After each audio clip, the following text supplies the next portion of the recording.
For me, Tatau is our traditional clothing. It's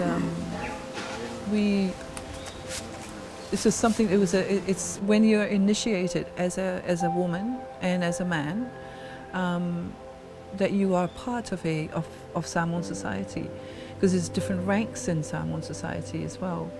But it was basically it's your traditional clothing, because of course, Samoans did not have this. We had nature. It was very much a part of. We were very much a part of the environment and of nature. Everything was tied in. Tatau is the symbols of life around us.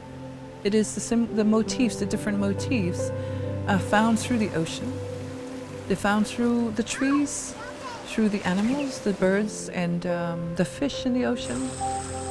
Because everything in nature is a connection to us as human beings living on the land.